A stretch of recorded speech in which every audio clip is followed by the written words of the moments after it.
Hello and welcome. My name is Jason. I'm the CEO of Stingray's Bookkeeping. My website is stingraysbookkeeping.com. I have a YouTube channel, Professor Stingray's Small Business Bookkeeping Made Easy. Earning a degree in accounting was more difficult to me due to my post-concussion syndrome issues. I was encouraged to take a long sabbatical, and I wrote my own autobiography, The Journey of Two Angels. It was written in a format of one extremely long creative writing session that lasted 7 months. I created a website, journeyoftwoangels.com. The full journal as of 2025 is unpublished. I'm using the autobiography as source material. I'm creating several topic-specific sub-books under the series title of Two Angels. Both Two Angels on my website and Two Angels on Amazon Kindle. Two Angels, the Unheard Voices of CTE. These are 8 athletes that gave their lives for CTE research.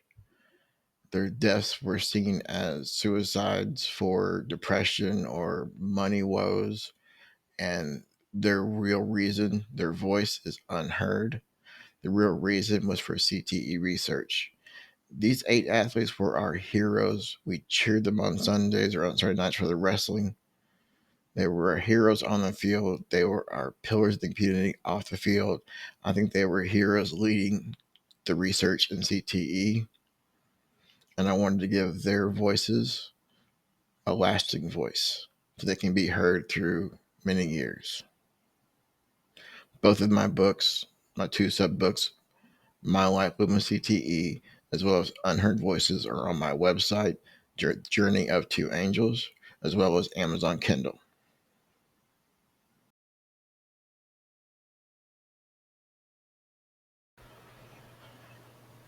I'm creating a series on YouTube called The Unheard Voices of CTE.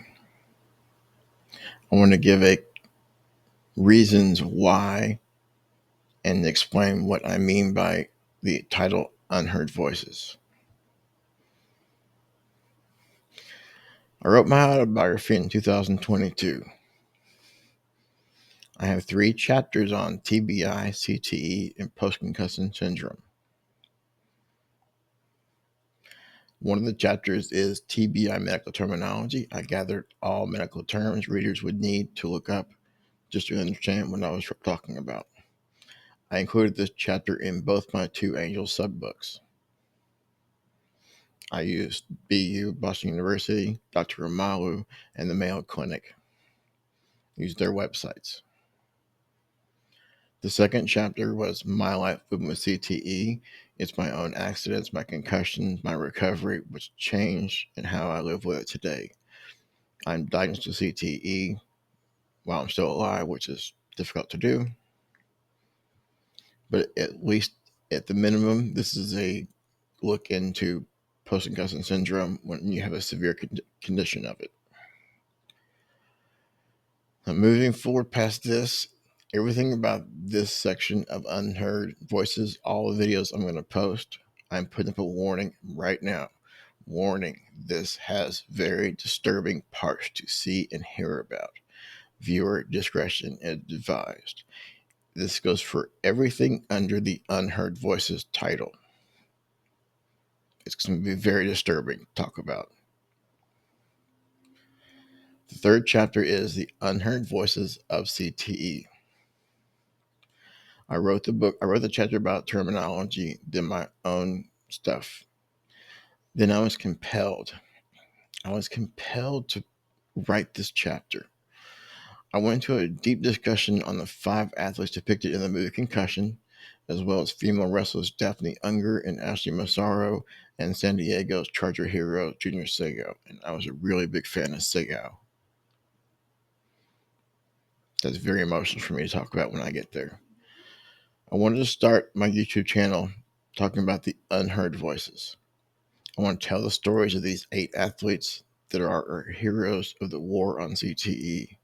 I'll reiterate that. They are heroes of the war on CTE. The Unheard Voices of CTE. A heart-wrenching truth about CTE are the ones we lost due to self-sacrificing suicides. Viewer discretion is advised about suicides. This will be what they want their deaths to help others. This is why relighting their torch to carry their message further. And I want to be clear, like an insert note that all 8 of these athletes did have CTE.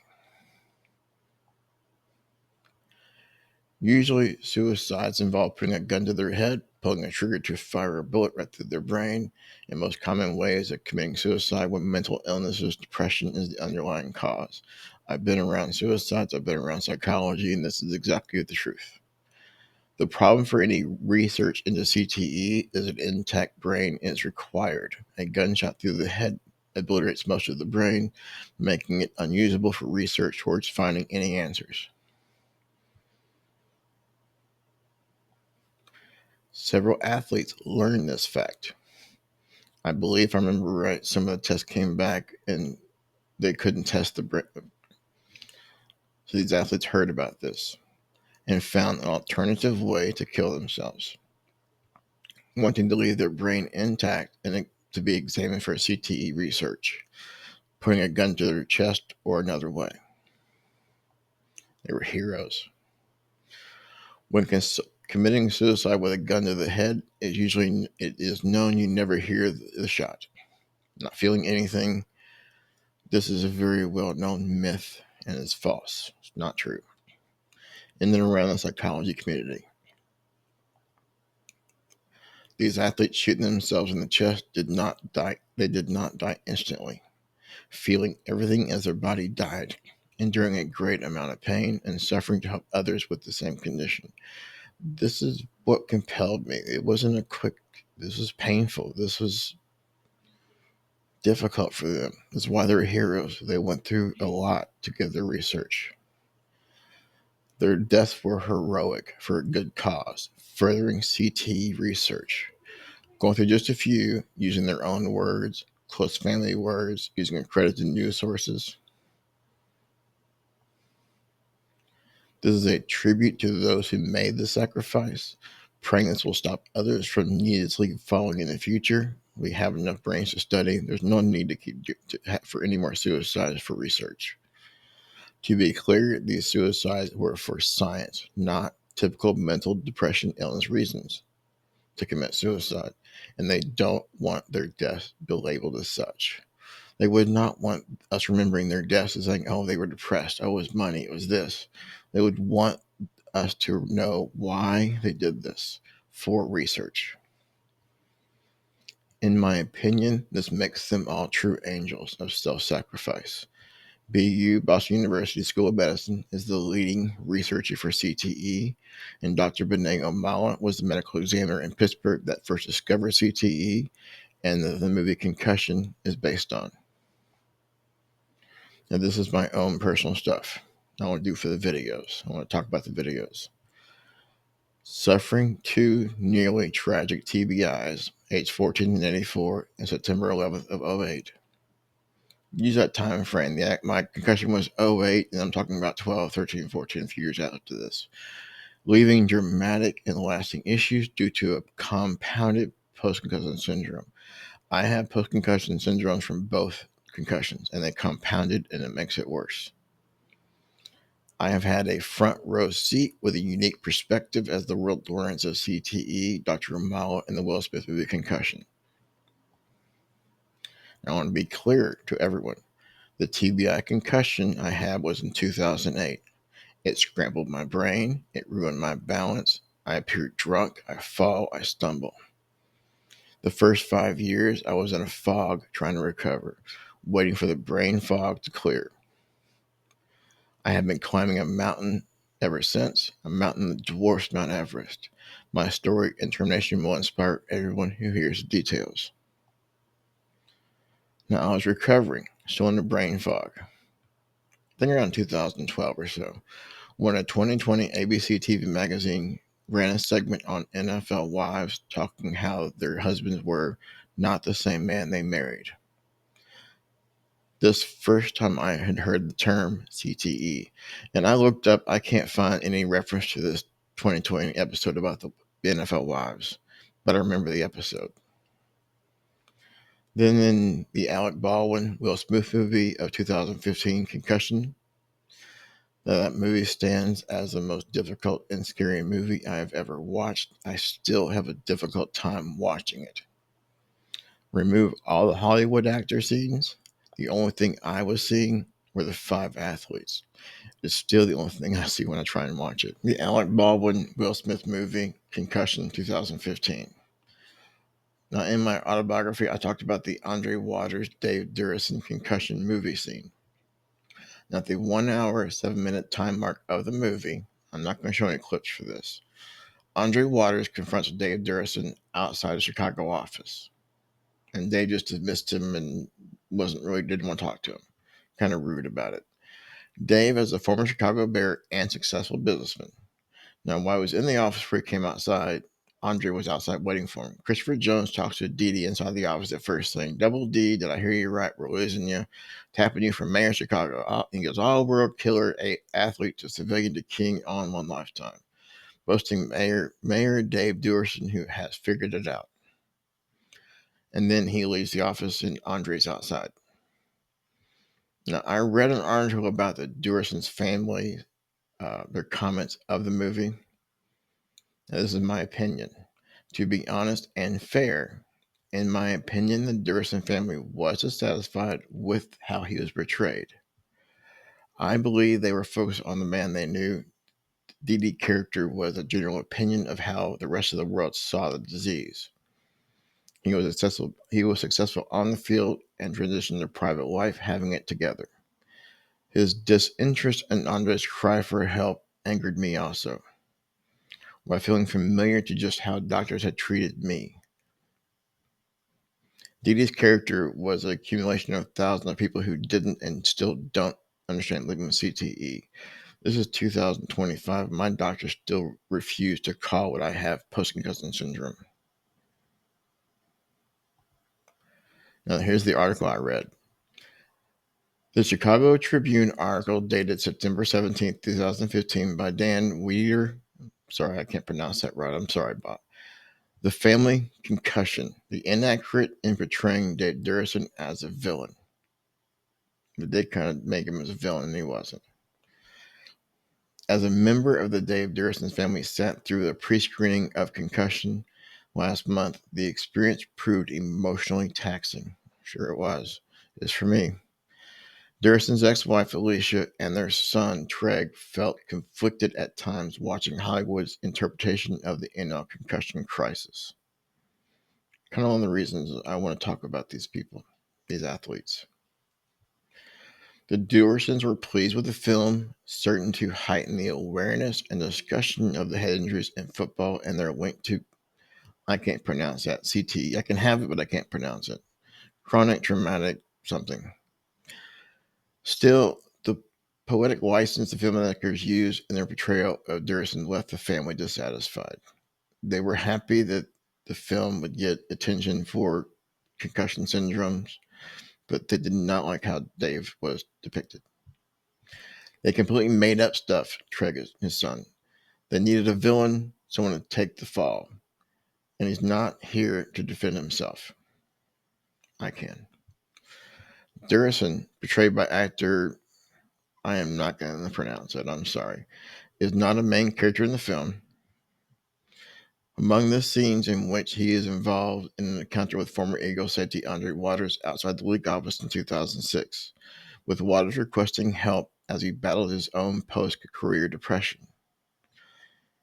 And Dee Dee goes, "I got a headache, see a doctor," the Durrison character tells Waters.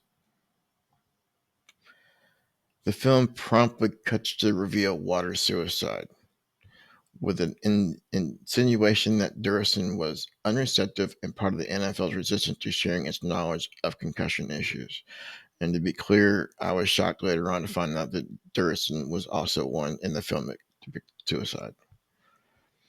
This portrayal did not sit well with the family.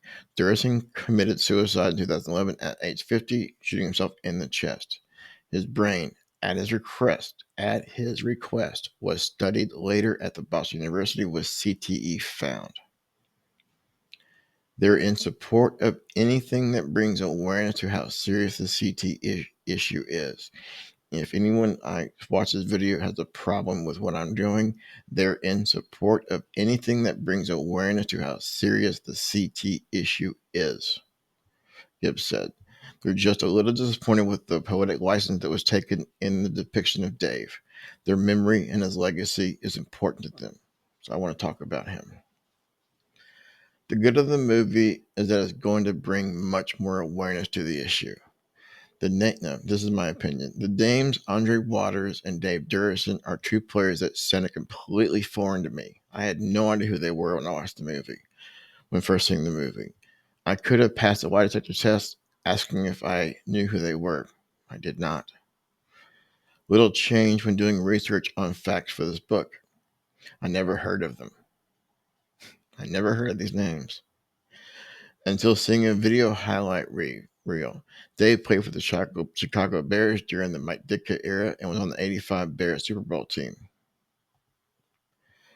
Andre Waters, a star on the Philadelphia Eagles between '84-'93 and the Arizona Cardinals '94-'95. Now, this makes it impossible that I don't know the names Andre, being around the Dallas Cowboys with the Eagles being the division rivals. Only when I saw a highlight reel of Eagles number 20 making some hits, seeing his name Waters across his back, it triggered a memory outburst. Oh, him. I remember him. Hit the Waters, the green, the white lettering Waters on that green uniform hitting people. That I did remember. Dave Durrison played on the most infamous and flamboyant Super Bowl winning team of all time.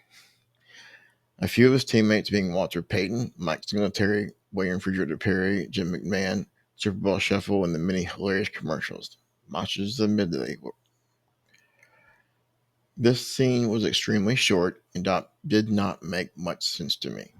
Watching Andre in the movie, I could feel his tortured soul, sympathize with the nightmare in his own head. Who was the Dave character? What did he have to do with CTE? Not catching his later suicide being the same man. Hard to keep up with a movie about concussions, just having a life-changing one myself. My wreck on September 8th spent the next few years in a fog, dizzy, falling down like a drunk, inability to concentrate. This entire movie is like watching the scariest horror movie I could ever see, except this same horror story I have been living for the past 14 years. I'm 17 now. Everything about this haunts me. It scares the S out of me.